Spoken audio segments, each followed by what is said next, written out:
వేధింపులతో AE Nookaraju కుటుంబాన్ని బలి తీసుకున్న కాకినాడకు చెందిన సాదిక్ ఖాన్‌కు అంతర్జాతీయ స్థాయి ముఠాలతో సంబంధాలు ఉన్నాయని బీజేపీ జాతీయ కార్యవర్గ సభ్యుడు ఎమ్మెల్సీ సోము వీర్రాజు వెల్లడించారు. నేడు ఆయన మీడియాతో మాట్లాడుతూ ఈ విషయంపై హోంమంత్రి కానీ, డీజీపీ కానీ ఇప్పటి వరకు స్పందించకపోవడం శోచనీయమన్నారు. తూర్పుగోదావరి జిల్లాలో లవ్ జిహాదీ కేసు నమోదు కావడం పట్ల ఆందోళన వ్యక్తం చేశారు. ఇది ఒక వ్యక్తి ఆలోచన కాదు, ఒక ముఠా ఆలోచన అని ఆరోపించారు. నూకరాజు కుమార్తె సౌజన్య భర్తకు సాదిక్ విష ఇంజెక్షన్ చేసి చంపేశాడన్నారు. మతం మారాలని నూకరాజు కుటుంబమే ఒత్తిడి చేశాడని సోము వీర్రాజు తెలిపారు. లవ్ జిహాద్ పై ఇంటెలిజెన్స్ బ్యూరో అధికారులు సీరియస్ గా పనిచేయాలని కోరారు. అమ్మాయిలను ట్రాప్ చేసేందుకు షాపింగ్ మాల్స్, జిమ్ వేదికలు అవుతున్నాయని ఆందోళన వ్యక్తం చేశారు. పాకిస్తాన్, బంగ్లాదేశ్ లోనే కాదు భారతదేశంలో కూడా హిందువులకు రక్షణ లేకుండా పోయిందన్నారు. డీఎస్సీ, ఏపీపీఎస్సీలపై సీబీఐ విచారణ జరిపించాలన్న వైసీపీ అధినేత జగన్ డిమాండ్పై స్పందిస్తూ సీబీఐ విచారణ జరిపించడం అంటే కొత్తిమీర వ్యాపారం కాదని వ్యంగ్యాస్త్రాలు సంధించారు. గత ప్రభుత్వ హయాంలో జగనన్న కాలనీల కోసం 15,000 కోట్లతో భూములు కొన్నారని, వీటిలో 5,000 కోట్లు అప్పటి నేతలు నొక్కేశారని ఆరోపించారు. వైజాగ్ స్టీల్ ప్లాంట్ నష్టాల్లో ఉండడానికి కారణం కమ్యూనిస్టులేనని ధ్వజమెత్తారు. రాజానగరంలో ఆదాయం లేని చిన్న పురాతన ఆలయాల్లో నిత్య పూజలు నిర్వహించడానికి ధూపదీప నైవేద్య పథకం కింద నెలకు 10,000 ఆర్థిక సహాయం అందించనున్నట్లు ఎమ్మెల్యే బత్తుల బలరామకృష్ణ వెల్లడించారు.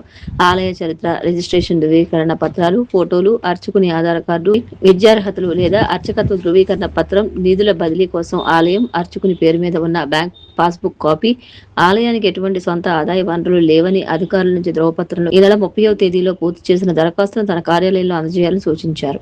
దరఖాస్తు అందిన తర్వాత దేవాదాయ శాఖ అధికారులు ఆలయాన్ని క్షేత్రస్థాయి పరిశీలన చేసి నివేదిక ఆధారంగా అర్హత గల ఆలయాలను కమిటీ ఎంపిక చేసి 10,000 ఆర్థిక సాయాన్ని నేరుగా అర్చకుని ఖాతాకు జమ చేస్తుందని తెలిపారు.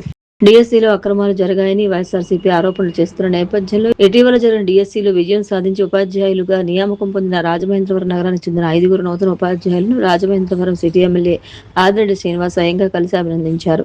డీఎస్సీలో ఉపాధ్యాయ ఉద్యోగాలు పొందిన ముసలిగంటి సంతోషి, రమా కళ్యాణి, గంటి రూపిణి, నయనాల కేదారేశ్వరి, గిరిజా కుమారి, కుసుమ రత్న సౌజన్యాలను ఎమ్మెల్యే ఆదిరెడ్డి శ్రీనివాస్ కలిసి అభినందించి సత్కరించి ప్రత్యేకంగా నగరానికి చెందిన ప్రసిద్ధ రత్నం పెన్నులను జ్ఞాపికగా అందజేశారు.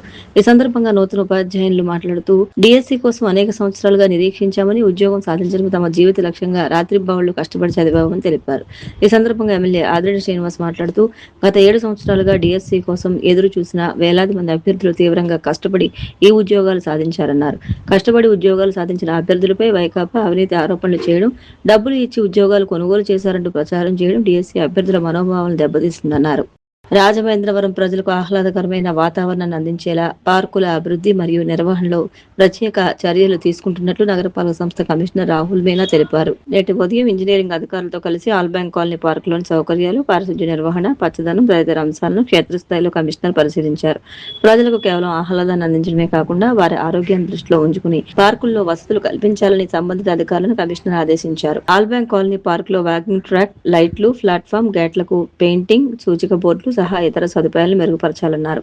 అనంతరం కమిషనర్ మాట్లాడుతూ ప్రజలు పార్కుల్లో ఎక్కువ సమయాన్ని గడిపేలా ప్రతి పార్కును నగరపాలక అధికారులు ఎప్పటికప్పుడు పర్యవేక్షిస్తూ ఎటువంటి మరమ్మతులు లేకుండా చర్యలు తీసుకుంటున్నట్లు పేర్కొన్నారు. ఆయన వెంట SC Rita, EE Madarshali, ADH Anitha, DE Lovaraju, ఇతర సిబ్బంది ఉన్నారు.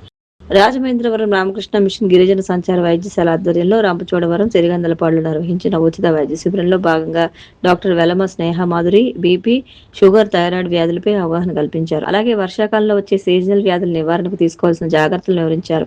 ఈ వైద్య శిబిరంలో సుమారు 200 మంది రోగులకు doctor Srinivas Naidu, doctor Dasari Uma Mahesh, doctor Velama Sneha Madhuri వైద్య సేవలు అందించినట్లు రామకృష్ణ మిషన్ కార్యదర్శి స్వామి పరిజ్ఞాన జీ మహారాజ్ తెలియజేశారు. అవసరమైన వారికి వివిధ రోగ నిర్ధారణ పరీక్షలు చేశారు. రామకృష్ణ మిషన్ వైద్య సేవల సమన్వయకర్త కానుమోన్ శ్రీనివాస్, రామకృష్ణ మిషన్ సిబ్బంది, వాలంటీర్లు గ్రంథి సత్యనారాయణ, వరలక్ష్మి, సత్యకుమార్, ధనలక్ష్మి శిబిరంలో సేవలు అందించారు.